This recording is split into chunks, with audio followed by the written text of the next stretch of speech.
Hello everyone, my name is Gen Dulkeshi, and welcome to the first episode of Let's Learn to Play League of Legends.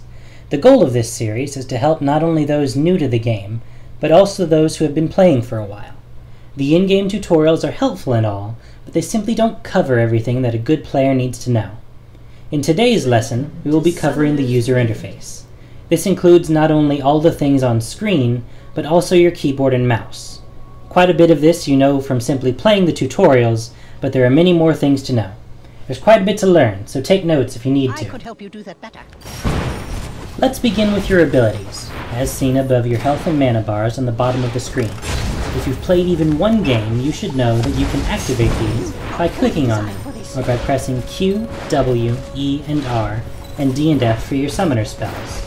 And next to those is the recall spell, which you can use to return to base by clicking it, or by pressing B. Let's say you level up. Normally, you have to click the plus button above an ability to level it, but that takes time and it could be dangerous to do in the middle of a fight. So instead, you can simply hold the control key while pressing the ability you want to level to do it.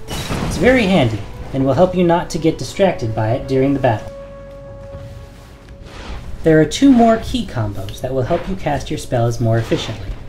First, if you hold Alt and push an ability button, you will cast it on yourself. This is useful when you need to shield or heal yourself especially. It is important to note that this only works for abilities that can target you and your allies. It doesn't work for damage spells, so you can't tell it to just cast, say, Heimerdinger's Grenade on top of yourself. You're going to have to do that the old-fashioned way.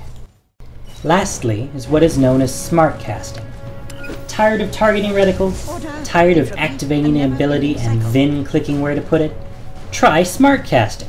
By simply holding Shift while you activate the ability, your champion will cast his or her spell wherever your mouse is pointing.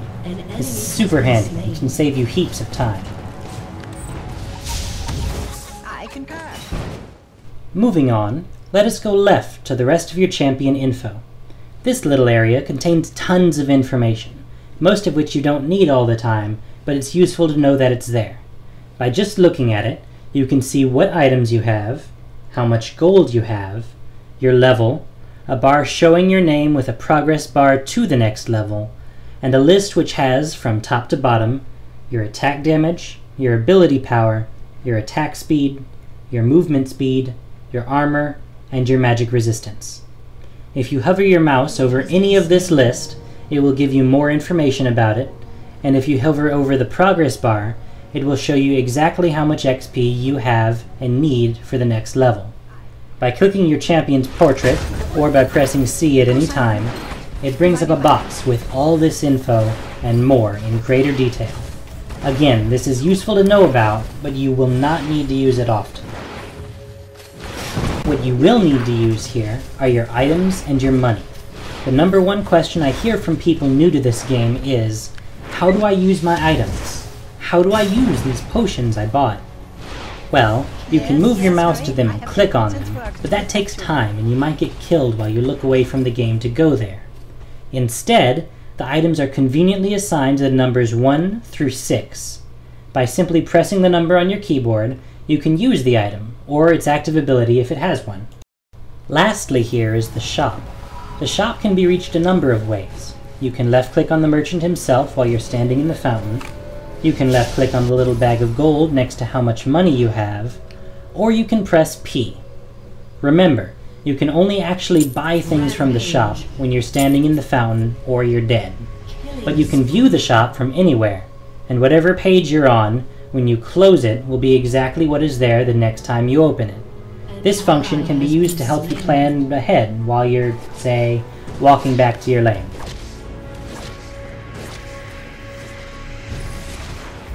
Moving on up the left side of the screen, you can see a portrait of each of your allies, as well as a blank space in the top left. Whenever you click on anything in the game with a health bar, be it minion, champion, neutral monster, or building, this space will be filled with information about that character, including everything you see about yourself in the bottom left, sans gold and XP. By clicking on the portrait there, you can move your camera instantly to center on that character. The portraits of your allies, when clicked, will show the same information, but they always display, as you can see, their health bar, their mana bar, their level, and a little circle in the top right that is either dark or green. When it is green, this means the ally's ultimate ability, that is, their R ability, is ready to be used. This is usually their most important power, with the longest cooldown, so knowing this will help you to work as a team quite a lot. You can quickly and efficiently view your allies as well with only one button press. Your list of allies, from top to bottom, are assigned to the F2 through F5 keys, which will center your camera on them. What about F1? Well, that's you! If you're viewing anywhere else on the map, you can press F1, or, more conveniently, the spacebar, to center the camera on you instantly. While we're talking about the camera, we can mention a couple more controls that may be useful to you.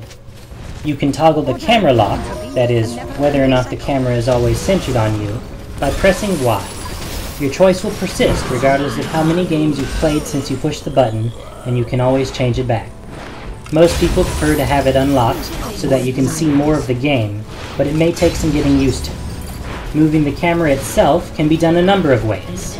You can move it to specific characters, as we've already talked about, but there are many more. Firstly, you can move your cursor to the edge of the screen and it will scroll automatically. This same effect can be achieved by using the directional pad on your keyboard. This is, however, kind of slow. If you need to see somewhere quickly, you can always click that spot on the minimap. Finally, you can also zoom your camera in and out by scrolling the middle mouse wheel.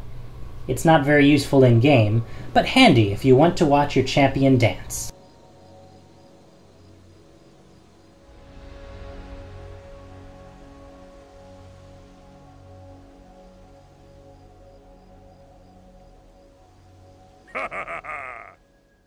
We've talked about moving your camera, but what about moving your champion?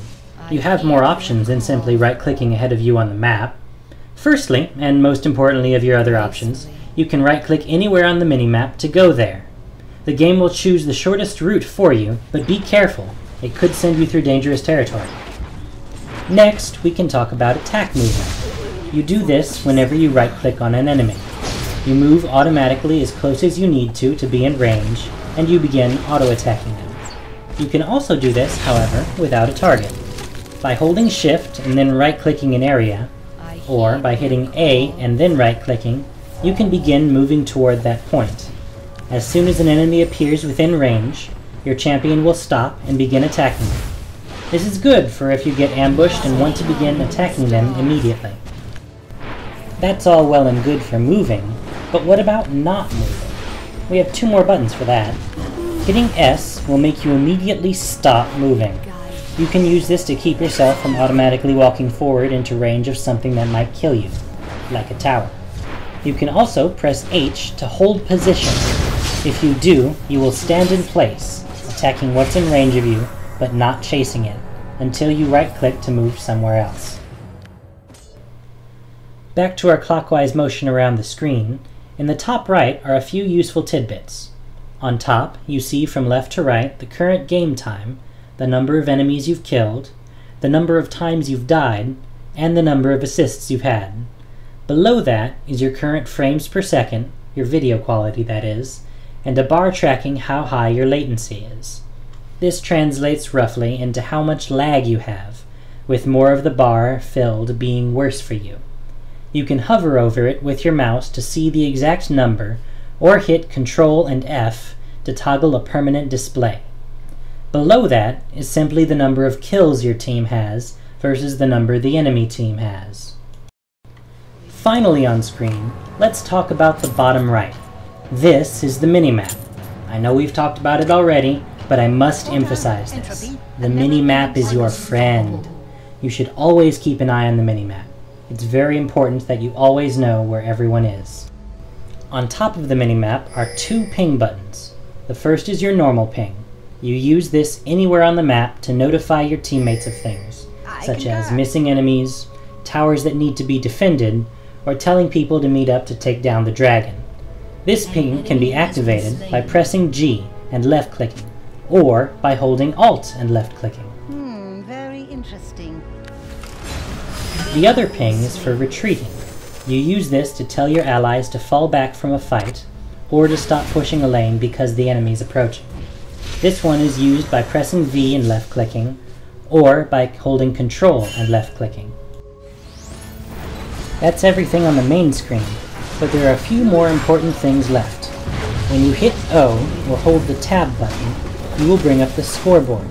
This shows you everyone's kill-death assist ratios, what summoner spells they have, what level they are, what items they have, how many minion kills they've gotten, and if they've died, how long they have left before they respawn. This is all very useful information, and shifting to it every so often will give you a good grasp of where you and your team stands in relation to the other. It's important to note that most of this information about enemies is not updated while they are hidden in the fog of war. If, for example, an enemy Ashe has been missing for a while, you will only know what items she had the last time you saw her. Last but not least, there is the chat function. You can begin chatting by hitting Enter. This will let you send messages to your allies. You can also talk to the enemy, taunt them perhaps, by holding Shift when you hit Enter, or by typing /all before you type anything else. Each champion also has their own special things that can be activated in chat by typing /joke, /taunt, /dance, and /laugh. You can also reach them by holding Shift and hitting 1, 2, 3, and 4 respectively. Try them out. Other players will be able to hear and see you as well. My right arm is a lot stronger than my left arm. Like I said to start, there's a lot to take in here, but you don't necessarily need all of these to play well.